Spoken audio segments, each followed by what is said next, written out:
அர்ஜுனன் ரதத்தில் ஹனுமான் ஏன் இருந்தார் என்று தெரியுமா? ஒரு நாள் அர்ஜுனன் ராமர் கட்டிய பாலம் போல தான் கூட கட்ட முடியும் என்று கூறினார். இதை கேட்டு அர்ஜுனனின் அகம்பாவத்தை சோதிக்க ஹனுமான் சவால் விடுத்தார். அர்ஜுனன் அம்புகளால் ஒரு பாலம் அமைத்தார். ஆனால் ஹனுமான் அதை எளிதாக உடைத்து விட்டார். வெறுமையாக அர்ஜுனன் கிருஷ்ணரிடம் அடைக்கலம் அடைந்தான்.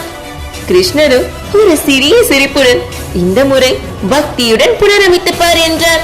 அர்ஜுனன் மீண்டும் பாலம் கட்ட ஹனுமான் அதில் அமர்ந்த போது அது நகரவில்லை. அர்ஜுனன் பக்தியின் வலிமையை உணர்ந்து ஹனுமானை வணங்கினான்.